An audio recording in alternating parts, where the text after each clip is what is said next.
Gold trusted gold buyers మీరు తాకట్టు పెట్టిన బంగారాన్ని విడిపించి ఈ రోజు ఉన్న మార్కెట్ ధరకు కొనబడను.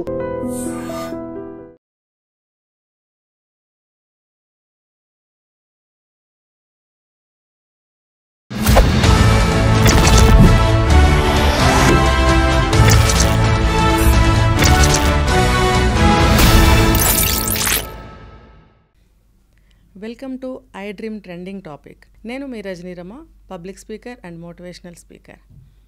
ఈరోజు మరొక ట్రెండింగ్ టాపిక్తో మేము ముందుకు వచ్చాను. ఇప్పుడు అందరికీ తెలిసిందే, మంగ్లీ సింగర్ మంగ్లీ అంటే ఇష్టం లేని వాళ్ళు ఎవరు ఉండరు. నాకైతే చాలా ఇష్టం. రాములో రాములో సాంగ్, ఆమె తీసిన రాగం అనేది అసలు చాలా బాగుంటుంది. అది ఆమె ఏ పాట పాడినా కూడా అందరూ కూడా ఫిదా అయిపోతూ ఉంటారు కదా. సరే, మరి ఒక మనిషి అన్న తర్వాత తెలుసో తెలియకో పొరపాట్లు జరుగుతూ ఉంటాయి. తప్పు వేరు, పొరపాటు వేరు కదా. మరి ఒక మనిషి పొరపాటు జరిగితే ఎందుకు మన సమాజంలో వాళ్ళందరూ కూడా తలోక వైపు నుంచి ఆమెను లాగాలని ప్రయత్నిస్తారు కిందకి. అయితే మనకి డే 1లో వచ్చిన సమాచారం వేరు, ఓకే, ఇప్పుడు వస్తున్న సమాచారం వేరు. ఏ కేసు అయినా తీసుకుంటే ఇన్వెస్టిగేషన్ చేసే కొద్దీ దాని విషయాలు ఇంకా అప్డేట్స్ తెలుస్తూ ఉంటాయన్నమాట మనకి.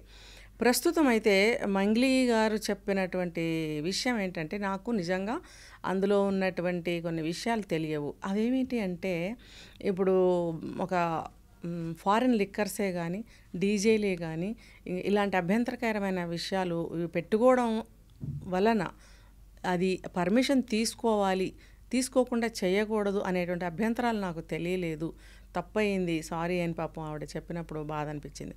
ఎందుకనంటే ఎంత ఒక స్థాయికి వెళ్ళినా అమ్మాయిలకి అనేది కొన్ని విషయాల్లో ఎక్కడో పొరపాట్లు జరుగుతూ ఉంటాయి. అయితే మన వాళ్ళు అందుకే ఉంటారు కదా, లాగి బయటికి లాగి బాధ పెట్టాలి. అయితే ఇక్కడ తెలిసి చేసినా తెలియక చేసినా కొన్ని విషయాలు ఎలా ఉంటాయంటే, అఫ్కోర్స్ ఒక్కొక్క రీజనల్ కల్చర్స్ వేరే ఉంటాయి. అంటే ప్రాంతీయపు ఆచార వ్యవహారాలు, అలవాట్లు అవన్నీ వేరుగా ఉంటుంటాయి. ఇప్పుడు ఒక్కొక్క వైపు మరి మందు తాగడం అనేది ఒక హ్యాబిట్గా ఉంటుంది.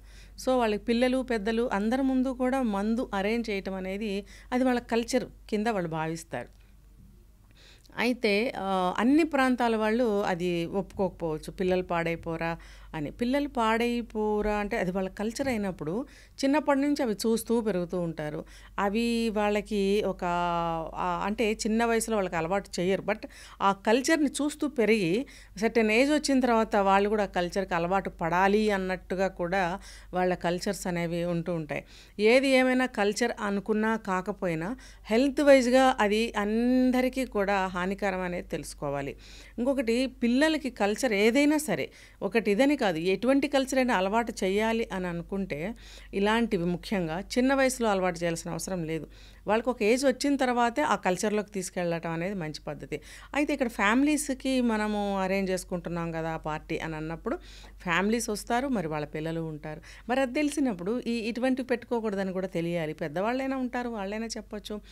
తర్వాత అంటే ఒక్కొక్కళ్ళు ఏంటంటే, మేము హైఫైస్ కదా, మేము ఇంత హై స్థాయిలో ఉన్నాం కాబట్టి మాకు ఇలాంటివి ఒక ఫ్యాషను, ఒక స్టైలు, మా హోదాకి ఏమంటారు సరిపడా ఉన్నటువంటి అలవాట్లు అనుకోండి, ఆ హోదాకి చిహ్నం అనుకోండి. ఇలాంటి అలవాట్లు ఏదంటే భారీ ఎత్తుల్లో ఫంక్షన్స్ చేసుకోవడము, ఇలా లిక్కర్స్ అని చెప్పి అదని ఇదని ఇంకా ఎటు జెడ్ వాళ్ళు అందులో అరేంజ్మెంట్స్ చేసుకుంటారు. అయితే అది ఎంతవరకు మనకి అవసరము, ఎంతవరకు అది మంచి, ఎంతవరకు పక్కవాడికి అది ఇబ్బంది కలుగుతుంది. ఇప్పుడు చూడండి, అది ఊరు చివరు ఉన్నటువంటి రిసార్ట్స్ అయినా కూడా ఆ చుట్టుపక్కల ప్రాంతాల్లో అర్ధరాత్రి పూట ఎంత సౌండ్స్ వస్తాయి కదా. అట్లీస్ట్ ఇదైనా తెలిసి ఉండాల్సింది. అంటే రూల్స్, పర్మిషన్స్ తీసుకోవాలని తెలియకపోవచ్చు, కానీ మన సౌండ్ వల్ల పక్క వాళ్ళు డిస్టర్బ్ అవుతారనే అట్లీస్ట్ చిన్న విషయం తెలిసి ఉండాల్సింది. ఇంకొకటి ఏంటంటే, అక్కడ గంజాయి పట్టుబడము, లేకపోతే డ్రగ్స్ తీసుకున్నారు అని ఒక పోలీసు వాళ్ళు టెస్టులు చేసినప్పుడు బయటపడింది అని అనటము అని అంటే, ఇప్పుడు చూడండి చాలామంది ఫ్యాషన్గా తీసుకుంటారు చాలా విషయాలు. ఇప్పుడు మేము ఆ ఫంక్షన్కి వెళ్తున్నాం కాబట్టి మా యొక్క స్టైల్, మా బ్రాండ్ చూపించాలి అని అనుకుంటారు కొంతమంది. ఇప్పుడు నవేడేస్ రేవ్ పార్టీస్ వచ్చేసాయి. రేవ్ పార్టీ అంటేనే అందులో అన్నీ ఉంటాయి. అందులో వెళ్ళే వాళ్ళందరూ అలాంటి కేటగిరీకి చెందిన వాళ్ళే ఉంటారు. సో మిగతా వాళ్ళు అలా వచ్చారని అందులో ఉన్నవాళ్ళు అనుకోరు. వచ్చిన వాళ్ళు అందులో ఉన్నవాళ్ళు ఇలా ఉన్నారేంటి అని అనుకోరు. అందరూ ఒకటే కేటగిరీ కాబట్టి అందరూ అలా తీసుకుంటూ అందరూ ఆ కల్చర్కి అలవాటు పడి అలా ఉంటుంటారు. సో అందులో ఉన్న వాళ్ళకి ఏమీ అనిపించదు. కానీ అది బయట సమాజానికి చుట్టుపక్కల ఉన్న వాళ్ళకి చాలా ఇబ్బందికరంగా ఉంటుంది. ఇప్పుడు వాళ్ళు ముందే తీసుకుని వచ్చారా, ఇక్కడికి తీసుకుని వచ్చిన తర్వాత వాళ్ళు తీసుకున్నారనేది మనకు తెలియదు. మన వీడియోస్లో చూసాము, అవేవో సిగరెట్స్, బీడీలు లాంటివి మనకి దొరికాయి. ఎందుకు ఉండాల్సి వచ్చింది మరి? అక్కడ వచ్చిన గెస్టులు తెచ్చుకుని బ్యాగ్స్లో పెట్టి రూమ్స్లో పెట్టుకుంటారా, అది మనకు తెలియదు. అయితే వీళ్ళు అరేంజ్ చేశారా మంగ్లీ వాళ్ళు అని అంటే, నాకు ఆ సీన్ చూసిన తర్వాత ఈవిడెందుకు అరేంజ్ చేస్తుంది అని అనిపించింది. అయితే నేను చెప్పాను కదా, ఫ్యాషన్గా ఫీల్ అవుతారు కొంతమంది. చూడండి, పాత సినిమాల్లో కానీ సినిమాల్లో ఎక్కడైనా కూడా సిగరెట్ కాల్చడం అనేది ఒక పెద్ద హీరోయిజము, ఒక ఫ్యాషన్ కింద చూపిస్తుంటారు. అది ఇంకొంచెం అడ్వాన్స్ అయిపోయి ఈ స్థాయికి వచ్చిందనమాట. సో ఈ డ్రగ్స్ తీసుకోవటము, గంజాయి తీసుకోవటం అనేది కూడా ఒక రాంటి ఫ్యాషన్ కింద ఫీల్ అవుతున్నారా? అందుకని చెప్పి స్పేర్ తెచ్చుకుని పెట్టుకున్నారా? మరి లేకపోతే ఎలా బయటపడ్డాయి? అంత రిచ్ ఏరియాల్లో ఆ బెడ్రూమ్స్లో ఒక బ్యాగ్ అడుగున అవి ఉండాల్సిన అవసరం ఏముంది? సో ఎవరో తెచ్చుకుని అది తీసుకుని ఉంటుంటారు. అందుకనే మన టెస్టుల్లో కూడా బయటపడింది. ఇంకపోతే ఏ బర్త్డే పార్టీ అయినా చూడండి, బర్త్డే పార్టీ అని తెగ ఈ మధ్య చేసుకుంటున్నారు కదా. ఎందుకో నాకు ఈ విషయం మీద అంత నచ్చదండి. అంటే నీకు నచ్చకపోతే మాకే అంటారేమో. ఆఫ్కోర్స్ ఎవరిష్టం వాళ్ళది, వ్యక్తిగతం, చెప్పకూడదు. అయితే మనకి పుట్టినరోజులు అనేవి చిన్నపిల్లలు చేసుకుంటే ముద్దుగా ఉంటుంది. సరే, పెద్దవాళ్ళు కూడా వాళ్ళ స్థాయికి తగ్గట్టుగా, వాళ్ళ సర్కిల్కి తగ్గట్టుగా వాళ్ళు ఫ్యాషన్గా కానీ రిచ్గా కానీ చేసుకోవాలనుకుంటారు. ఇంకొకటి వాళ్ళకి బంధువులందరూ ఒక గ్యాదరింగ్ అప్పుడప్పుడు అవ్వాలి కదా. ఇప్పుడు మంగ్లీ కూడా వాళ్ళ ఫ్యామిలీ ఫ్రెండ్స్ని కానీ వాళ్ళ ఫ్యామిలీ మెంబర్స్ని కానీ దగ్గర వాళ్ళని తను పిలుచుకుంది. ఎక్కువ మినిమం మెంబర్స్నే పిలుచుకున్నారు ఆవిడ కూడా. సో ఏంటంటే ఇక్కడ చెప్పొచ్చేది, సరే మీ ఫ్యామిలీ సభ్యుల ఈ మధ్య తను కూడా చాలా విజయాలు సాధించింది. మేబీ బర్త్డేలు సరిగ్గా చేసుకోలేదేమో. ఓకే, ఒక అమ్మాయి సంతోషంగా ఏర్పాటు చేసింది, బాగుంది, ఎంజాయ్. అయితే ఇందులో తను తీసుకోవాల్సిన జాగ్రత్తలన్నీ తీసుకుని ఉండవలసింది. తర్వాత ముందుగానే వాళ్ళకి అటువంటి కర్టసీస్ ఉన్నాయో లేదో నాకు తెలీదు. ఇప్పుడు మనం ఒక పెళ్ళికి వెళ్తామండి, కొంతమంది ఏం చెప్తారు, మాకు గిఫ్ట్లు తీసుకోవటం ఇష్టం ఉండదండి, మీరు ఎవరు గిఫ్ట్లు తీసుకురాకండి అని చెప్తారు. తప్పేమీ లేదు అందులో, అందరూ తీసుకెళ్తారు. వాళ్ళకి ఏంటంటే గిఫ్ట్లు తీసుకోవడం అనేది ఇష్టం ఉండకపోవచ్చు, ముందుగానే చెప్తారు లేదా కార్డ్స్లో ప్రింట్ చేయిస్తారు.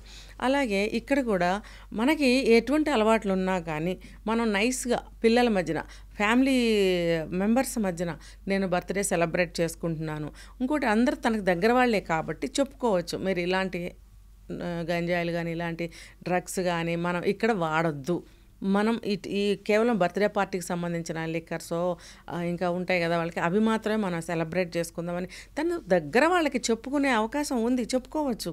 కానీ చెప్పాను కదా, వాళ్ళకి కల్చరు, ఒక రిచ్నెస్, అదొక ఫ్యాషను, అదొక స్టైలు, ఈ రకంగా ఇచ్చుకుంటే అసలు చాలా సాటిస్ఫై అవుతారనమాట. ఆ సాటిస్ఫాక్షన్ కోసం ఎన్ని అడ్వాన్స్డ్ స్టెప్స్కి వెళ్తున్నారంటే, ఇప్పుడు సెలబ్రిటీసే కావచ్చు, ఇప్పుడు మామూలుగా యూత్ అందరూ కూడా దానికి అలవాటు పడిపోతున్నారు. ఎందుకు? అది మన కల్చర్ కాదు, మనకి హెల్త్ పాడవుతుంది, తర్వాత అది కొంచెం ఎక్స్పెన్సివ్ అయినా కూడా పెద్దవాళ్ళని చూసి వీళ్ళు కూడా అలవాటు చేసుకుంటున్నారు. అంటే ఇప్పుడు ఇది బయట పడింది కాబట్టి ఈ మనకి సొసైటీకి ఈ పార్టీ వల్ల ఏం మెసేజ్ దొరికింది? ఇప్పుడు నేను మంగ్లీని అసలు తప్పు పట్టడం లేదు. ఓకే, వాళ్ళు ఎలా చేసుకోండి, కానీ బయటకు వచ్చింది కాబట్టి మనం అందరం విమర్శిస్తున్నాం, ఇలా మాట్లాడుతున్నాం. తను తగిన జాగ్రత్తలు తీసుకుని వాళ్ళు అక్కడ పార్టీలు చేసుకుంటే సమాజానికి వచ్చిన ఇబ్బంది ఏమీ లేదు. ఇప్పుడు ఎన్నో రకాల పార్టీలు జరుగుతున్నాయి, రేవ్ పార్టీలు జరుగుతున్నాయి, పబ్బులు, అవి ఇవి, దాబాలు, కాదేది అనర్హం అన్నట్టుగా ప్రతి ప్లేస్లోనూ ఈ పార్టీలు అనేవి, సెలబ్రేషన్స్ అనేవి చేసుకుంటున్నారు. చిన్న వాటికి సెలబ్రేషన్ ఓకే, ఒక మనిషి ఉత్సాహంగా, ఎంకరేజ్మెంట్గా, ఇంకా ఉత్సాహంగా ముందుకు వెళ్ళాలి లైఫ్లో అంటే అప్పుడప్పుడు చిన్న సెలబ్రేషన్స్ తప్పదు, కావాలి. కానీ ఒక మంచి, ఒక చెడు, నేను ఒక వీడియోలో చెప్పాను, ఒక మనిషి ఏ పని చేసినా సామాజికంగా కానీ కుటుంబ పరంగా కానీ వ్యక్తిగతంగా కానీ ఇంకా అఫీషియల్గా ఎక్కడైనా ఆఫీసుల్లో అక్కడ వర్క్ చేస్తుంటే కానీ మనం ఏ పని చేసినా వీళ్ళకి డిస్టర్బెన్స్ అవ్వకుండా, వాళ్ళకి చెడు అవ్వకుండా, వాళ్ళని బాధ కలిగించకుండా ఉండటం అనేది మంచి పద్ధతి. అదొక వన్ ఆఫ్ ద రూల్ అనమాట. సో మనం ఎప్పుడైనా సరే ఏ పని చేస్తున్నా సరే ఇవన్నీ ఆలోచించుకుని మనం చేయటం అనేది మంచి పద్ధతి. ఒకవేళ నాకు తెలియక చేశాను అని అన్నా కూడా మనం ఏం చేయాలంటే ఎవరినైనా సంప్రదించాలి.